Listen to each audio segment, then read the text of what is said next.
Bro salary வந்துச்சுங்களா?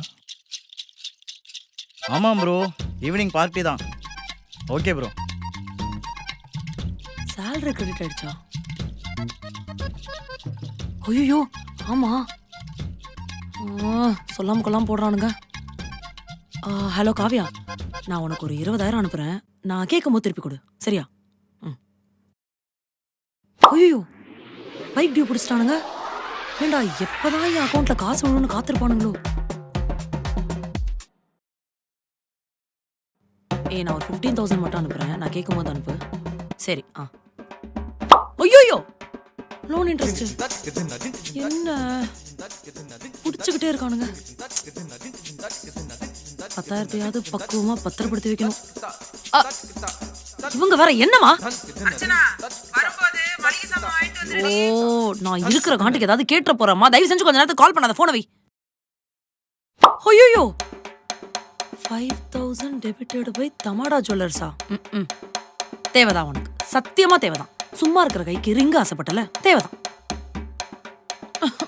5,000 வச்சு எப்படி அந்த மாசத்தை ஓட்ட போறேன்? சொல்லுடே. என்னடி 15K அனுப்புறேன்னு சொன்னியே? எங்க இருந்து அனுப்புறது? அதான் மொத்தமா புடிங்கிட்டாங்களே, மொத்தமா புடிங்கிட்டாங்க. போன வை. அர்ச்சனா, ஈவினிங் நீயும் பார்ட்டி வர போல.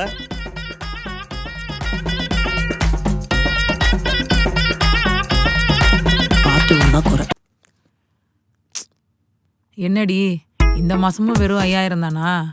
ஆமாமா, சேலரி அக்கௌண்ட்ல கிரெடிட் ஆனோன்னு சொல்லி வச்ச மாதிரி சரிபாதியா பிரிச்சுக்கிட்டாங்க. என்ன பண்றதுன்னே தெரியல. முன்னாடியே தெரிஞ்சிருந்தா நானும் வேலைக்கு போயிருப்பேன்ல. சேச்சே, அதெல்லாம் ஒண்ணு இல்லம்மா. என்ன, எல்லா மாசமும் 10,000 ரூபாய் கொடுப்பேன். இந்த மாசம் ஒரு 5,000 ரூபாய் கம்மியா இருக்கு. ஒன்னும் பிரச்சனை இல்லம்மா. என் ஃப்ரெண்ட்ஸ் கிட்ட எல்லாம் கேட்டிருக்கேன். எப்படியாச்சும் அந்த காசை வச்சு இந்த மாசம். 5 வருஷத்துக்கு முன்னாடி நம்ம ஓட்டு வீட்டில் தானே இருந்தோம். ஏதோ உங்க ஃப்ரெண்டோட அப்பா இந்த வீட்டை பார்த்துக்கோன்னு சொல்லிட்டு ஃபாரின் போயிட்டாரு. அதனால என்ன, நமக்கு வாடகை மிச்சம். பழைய வீட்டில் இருக்க மாதிரி வாழணும், அவ்வளோதானே. என்னம்மா இவ்வளோ அசால்ட்டா சொல்ற? தேவையை விட கையில் காசு கம்மியாக இருக்கும்போது ஏழைங்க சொல்கிற வார்த்தை என்ன தெரியுமா? பார்த்துக்கலாம். அம்மா, ஏண்டி நான் என்ன பக்கத்து ஊர்லயா இருக்கேன், இப்படி கத்திட்டு வர? உன் காமெடியை கொஞ்சம் கவுத்து வைக்கிறியா? என்னது இது? என் புது ஜீன்ஸ் தோச்சு கிழிச்சு வச்சிருக்க. இங்க காட்டு. உன்னை நான் வாஷிங் மிஷின்ல தானே போட சொன்னேன். உன்னை கையில துவைக்க சொன்னா கரண்ட் பில்லு மிச்சமாகும்னு சொல்லி எனக்கு இப்ப பிபி ஏறுது. பொடி அரமண்டலு, இந்த பேண்ட்டை துவைச்சி புழிஞ்சி காய வைக்கிறதுக்குள்ள எனக்கு உயிரே போயிட்டு வந்துருது. இதுல நான் துவைச்சி இது கிழிய போதா?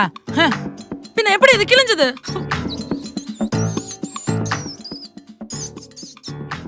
இப்ப தெரியுதா இந்த பேண்ட் எப்படி கிழிஞ்சதுன்னு? யூ மீன் எலி? ஆமா, அது பண்ண வேலைதான் இது. எலி, நீ எங்க இருந்தாலும் நான் உன்னை சும்மா விட மாட்டேன். சும்மா விட மாட்டேன் எலி. கொஞ்சம் பொறுமையா இருடி, நான் சொல்றத கேளு. எலி மண்டைய உடைச்சு ஊறுகா போடல. என் பேர் அர்ச்சனா இல்ல. எலி சனியனே, வெளியே வா. உனக்கு பசிச்சா என் பேண்டையா சாப்பிடுவேன். எங்க ஆட்டா சமைச்சு வச்சத சாப்பிட்டு சாக வேண்டியதானே? அடியே கோவப்படாதடி, அதுக்கு மருந்து வாங்கி வச்சிடலாம். நீ கொஞ்சம் பொறுமையா இரு. ஆமாமா, ஒரு 1000 ரூபாய்க்கு மருந்து வாங்க. இந்த எலி சந்ததியே இந்த வீட்டுல இருக்க கூடாது. எலி வா வெளியே. அடியே, இந்த மாசம் நீ 5,000 தான் கொடுத்தங்கறத மனசுல வச்சுக்கிட்டு பேசு, சரியா? இவ வேற இதை அடிக்கடி சொல்லி என்ன டென்ஷன் பண்றா. இப்ப இந்த பேண்ட் என்னடி பண்றது? பொறுமையாரு. அதுக்கும் ஒரு ஐடியா இருக்கு. இந்த பேண்ட்டை கட் பண்ணி உனக்கு சாட்சா தரேன், நீ வீட்ல போட்டு சுத்து, சரியா?